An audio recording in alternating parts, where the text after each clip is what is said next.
1962, James Bond first hits cinema screens. The world has not been the same ever since. Meet James Bond, secret agent 007, licensed to kill when he chooses, where he chooses, whom he chooses. His choice of drink, world famous. Medium dry martini, lemon peel, shaken, not stirred. His tastes, impeccable. Where were you measured for this fight? My tailor, 7th round. His introduction, timeless. Bond. James Bond. The success, legendary. But how does one create a legend? Welcome to the inside story of the first James Bond film adventure. In 1952, at the age of 41, Ian Fleming writes a spy novel, creating the character James Bond. Casino Royale is published in 1953 to good reviews and the immediate interest of Hollywood. On October the 21st, 1954, CBS produces a television version of the novel. Climax presents Casino Royale, from a bestseller by Ian Fleming. The show is quickly forgotten. Yet the novels continue to attract a strong following of readers. The character is so popular that a James Bond comic strip appears. By 1958, Albert R. Cubby Broccoli is one of the most successful American producers working in England. He is one half of a partnership called Warwick Films. Broccoli tries to persuade his producing partner, Irving Allen, to help him turn the Bond novels into movies. While Broccoli cares for his ailing wife in New York, he sets up a meeting between Allen and Fleming at Les Ambassadeurs in London. The results prove disastrous. At the meeting, Irving Allen tells Ian Fleming his Bond novels are not even good enough for television. 2 years later, producer Harry Saltzman splits from his company Woodfall. Eager for commercial projects, Saltzman options the James Bond novels. He pays $50,000 for 6 months, a huge sum at that time. Unbeknownst to Harry Saltzman, a vice president at United Artists also shows interest in James Bond. My first cousin Nancy is married to her then husband Simon Wolfe, and he said, "Have you ever read this book by Ian Fleming?" I said, "No." He said, "Make a great movie." David Picker agrees that Agent 007 has all the right ingredients. I actually had a conversation at lunch one day with Lou Wasserman, who at the time was representing Alfred Hitchcock, and I said to Lou, "I got a great idea for Mr. Hitchcock, James Bond." He says, "Oh, we represent Mr. Bond through our London office." He said, "You can't get the rights." Meanwhile, Cubby Broccoli splits with his longtime associate Irving Allen and begins searching for new projects. Cubby hired Wolf Mankiewicz to do a script, which I think was based on the Arabian Nights. And it wasn't going very well. And Cubby decided that he wouldn't go through with it. He wasn't going to do it. So Wolf said, "Well, what is it you really want to do, Cubby?" And he said, "You know what I want to do. I want to do the James Bond books." He said, "Well, I know the fellow who has the option. Would you like me to bring him in?" A meeting is scheduled for the next morning. And for Harry Saltzman, the meeting could not come quickly enough. It was a real ticking clock. He was very, very worried. He always told me that he had this option. It was running out. He had no deal for distribution, no deal for production, didn't have the money. At first, Cubby wants to buy Harry Saltzman's option, but Saltzman has other ideas. Harry didn't want to sell the option. He wanted to become a partner. So that's how that partnership started. But Ornstein ran our London office, and he called and said that Harry Saltzman and Cubby Broccoli wanted to come to New York and meet with us about something. They met with Arthur Krim, Bob Benjamin, and David Picker. And David had known the books, and he was very excited about the project. The two of them came in the office and said, "We have the rights to James Bond." And I was sitting back in my chair like this, and they came forward like that. The entire thing only took an hour. They never left that office until we had a deal. And they shook hands, and the deal was done. In those years, when you made a deal with somebody, you would finance a movie, distribute the movie, pay the back losses, pay the profits if there were any, without a signed piece of paper. At least at United Artists you would, because our word was all that was required. They were giants in their industry. Harry Saltzman and Cubby Broccoli understood the Bond books. They understood the kind of films we hoped that they would make, and Saltzman form two companies. First, they create a Swiss corporation which will actually hold the film rights. Well, my first name is Dana, D-A-N-A, and Harry's wife's first name was Jackie, J-A-Q-U-I. Eon Productions will actually produce the films. For many years, some speculate that the name stands for everything or nothing. Cubby was always, when I said to him, does it mean everything or nothing? He said, never heard of that. The easiest one to do from the point of view of style and below-the-line content was Dr. No. And that's why I pushed for it. I have to say, I do admire, especially David Picker. David Picker, United Artists, was the man who pushed this picture through. Broccoli and Saltzman asked the man who brought them together, Wolf Mankiewicz, to work with Richard Maybaum on the treatment for Dr. No. I know that the script was not up to requirements. Broccoli and Saltzman insist that the script adhere more closely to Ian Fleming's novel. Eventually, Wolf Mankiewicz drops out of the project and, fearing the film will be a disaster, asks to have his name removed from the script. In hiring a director, Broccoli and Saltzman limit their choices to British filmmakers who have a strong sense of personal style. The job is offered to Guy Green, Guy Hamilton, and Ken Hughes. All turn the job down. Finally, they hire director Terence Young. It proves to be an inspired choice. Cubby knew that he would bring a lot of style to the film, which he did. I mean, Terence was the director that set the sort of style of it. Terence was a filmmaker. He had a good eye. And he saw himself as James Bond. Terence Young was James Bond. He was the glamour. Terence Young works closely with the producers, and with Richard Maybaum he makes a key stylistic decision. He will take the elegance, wit, and sophistication of Ian Fleming's writing and infuse the character of James Bond with those qualities. You know, every director puts his stamp on a film. Every director, some of his personality, if sometimes not all of his personality, comes off in a film.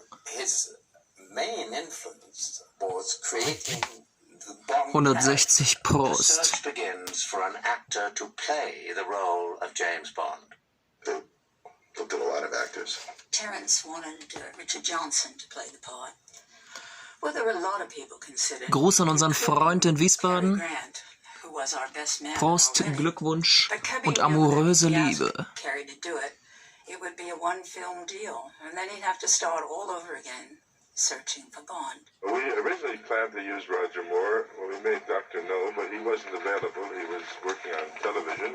I was working on a film called On the Fiddle. The producer of that was a very fine man, Ben Fish.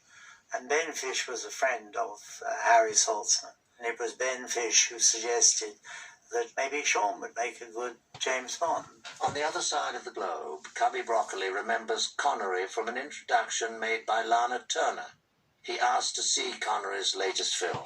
Ich finde es wirklich begrüßenswert, dass Patrick Macnee das erzählt hier. Er ist der Narrator. I wanted to see an actor. And the film was Darby O'Gill and the Little People. And the actor was Sean Connery. So at the end of it, he said, "What do you think of him?" And I said, "I think he's fantastic." Some at United Artists are unconvinced at first. The producers meet Connery in London and become more certain of their choice. Ist das nicht das Apartment von Lord Sinclair? And the fact that he has a lot of acting experience. But he moves extremely well. United Artists is finally convinced to go with an unknown. It is a decision they will not regret. I think I might have heard the expression, he was the richest man in the poorhouse at the time.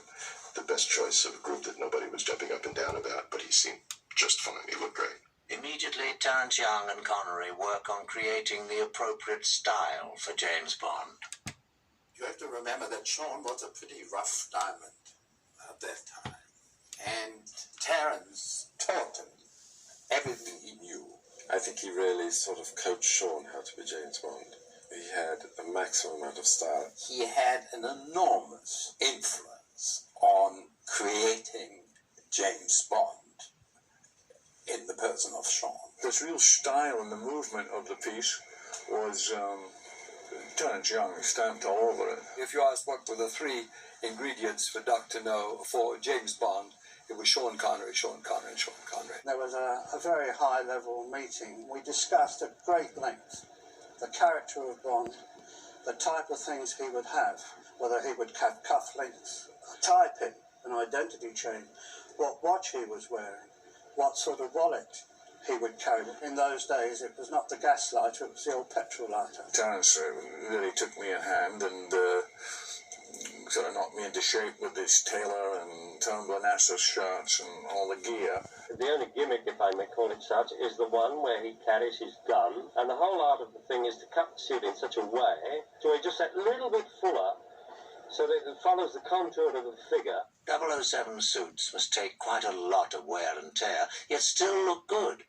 You've got to put guts into that, so that whatever you do to the suit, you can do that. You see what I'm doing now. Any well-made suit, you should be able to take it, roll it into a ball, crush it, stamp on it, sleep in it, and then there you are, you're back again, you see. Connery's dress shirts are made by Turnbull and Asser. Terence Young brought the young Sean Connery into Turnbull and Asser, introduced him to the shop and the fitters here. What we did for Bond was design a very stylish sartorial shirt with a double cuff, but instead of using a cufflink to fasten the cuff, we put 2 buttons on the cuff. This made it easy for Bond to put the shirt on, and also easy for Bond to take the shirt off. To get a feel for the finely tailored clothes, Terence Young reportedly asked Connery to sleep in his new suit. Connery obliges and is amazed when the suit feels just as comfortable when he awakens after a full night's rest. Concept was always take what Fleming had created and let's put it on the screen. For the filmmaker, this means taking the production to Jamaica. The filmmakers ask Ian Fleming to help find someone in Jamaica to help scout locations. Ian recommended me to be the kind of local guy. They wanted to scout locations, so I took them all around scouting locations, and we all got on very well. They became very close friends. Blackwell helps the crew find some of the most exotic spots in Jamaica. Meanwhile, the filmmakers fill out the cast in London. For the role of the half-Chinese, half-German Dr. No, Ian Fleming suggests his close friend Noel Coward, and even sends a telegram on behalf of the filmmakers. Ian wired Noel Coward and asked him if he would play Dr. No. And a telegram came back saying, no, no, no. The producers come up with an exceptional second choice. Noted New York actor Joseph Wiseman. The part requires the actor to wear cumbersome metallic gloves and bothersome makeup applications to simulate an Asian heritage. Terence Young taps American Jack Lord to play CIA agent Felix Leiter. Finds a guy in Washington. Felix Leiter, Central Der übrigens im Deutschen von Rainer Brandt gesprochen wird, dem Danny Wilde höchstpersönlich. To play Professor Dent, John Kitzmiller, an accomplished American actor living in Europe, signs on to play Quarrel, the Jamaican boatman. Terence Young must also cast an ensemble of actors who are meant to become recurring characters, including Bond's chief, who is known only by the letter M. Bernard Lee proves the perfect match for the role. An unfortunate tragedy leads Lois Maxwell to become part of the James Bond family. Her husband suffers from a massive heart attack. I called producers and directors with whom I had worked before, and Terence rang me and said, I want you to come to Cubby Broccoli's office because I want to talk to you about a couple of parts. And you can either have the part of Miss Moneypenny, the secretary, or the part of the glamour girl. And the glamour girl was first seen in Bond's pajama tops. I admire your courage, Miss Trench, Sylvia Trench. Actress Eunice Gayson. I admire your luck, Mr. Bond, James Bond. I'm going to do this new series of James Bond, and I'd like to write you in. Sie hat sich in diesem ikonischen Stil vorgestellt. Fills out the cast with an experienced actress, Sina Marshall, Miss who, Taro. like Joseph Wiseman, must wear a makeup application to look Asian. One major part remains to be cast before the crew travels to Jamaica. The orphaned seashell collector, Honey Ryder. Producer Cubby Broccoli and Harry Saltzman find themselves 2 weeks away from shooting, but have yet to fill the role, until Harry Saltzman finds a photograph taken by actor John Derrick. Übrigens die Crew aus dem Forum. Hank, falls du mitguckst, bald hast du ja Geburtstag. Mein Computer ist kaputt. Ich werde mich jetzt bei Roxy und Co. vorerst nicht zu Wort melden. Aber euch soweit viel Vergnügen. Und es gab ja genügend Bond-Größe heute. Gerade an Markus und seinen Sohn einen besonderen Gruß, denn Markus ist Bond-Fan Number 1.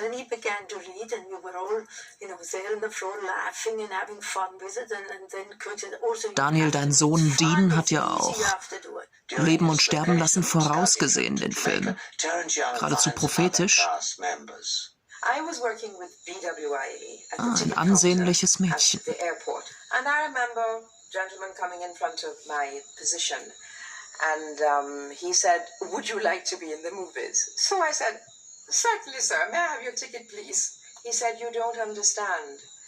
I am going to be making a series of movies which will become the most famous in the whole world." Terence Young eventually convinces the flight attendant, who also happens to be the reigning Miss Jamaica, to come to an audition.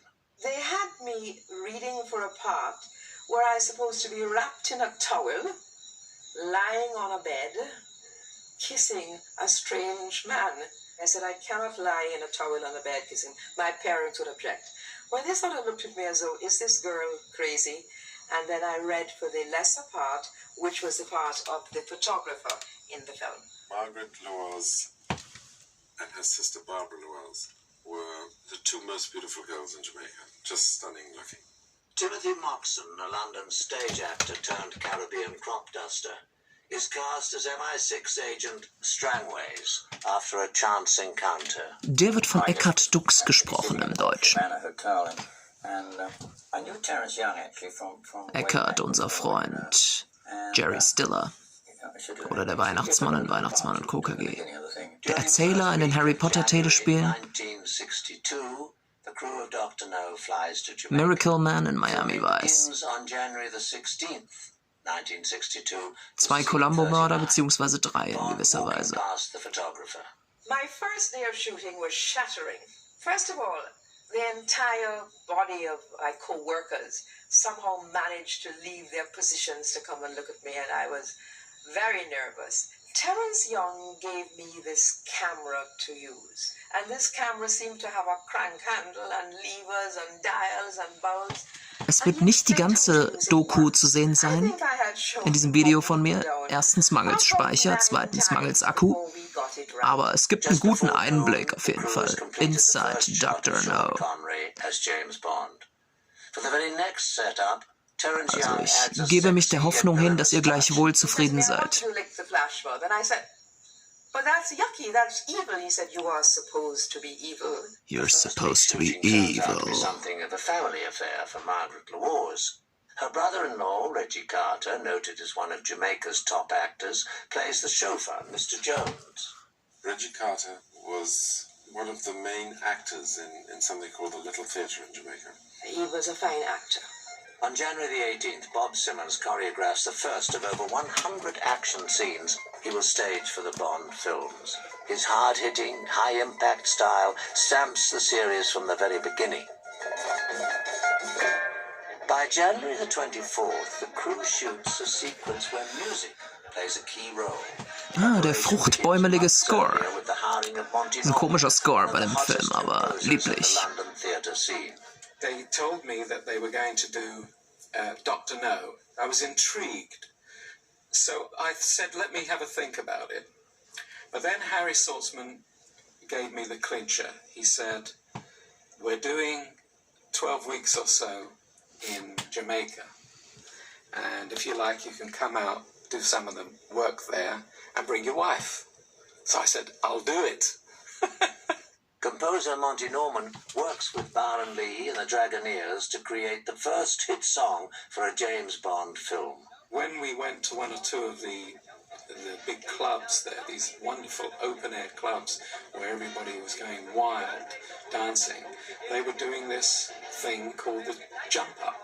Byron Lee and the Dragonaires, this was a very famous band in Jamaica. Terence Young wanted some melody to give to the Byron Lee Orchestra so that they could play it live and wild while the dance was going on. It became quite a hit in Jamaica. Byron Lee, at the time that Dr. No was being filmed, was the biggest band in Jamaica. And today, in 1999, Byron Lee is the biggest band in Jamaica. It's unbelievable. The star musicians draw big crowds. Meanwhile, the actors have serious work. Evening, missus. You're hurting. I kept on messing up my lines. Terence Young got up and he had a cap on and he said, "We're going to take a coffee break." And he walked off the set. And Sean looked at me and he said to me in his lovely Scots accent, he said, "Marguerite, where is your self-confidence?" And I said, "I don't have any." And I started to cry. And I said, "I want to go home. I'm not an actress." He said, "Let me tell you about self-confidence. If you physically look the part, you are efficient, you project that personality, self-confidence will happen." On January the 26th, Connery films Bond's arrival at King's house. Terence Young encourages Connery to toss off the scripted line with casual... Make sure he doesn't go away. Make sure he doesn't get away. Connery and Young like the dry, dark humor of the line and begin working more of it into the script. How did it happen?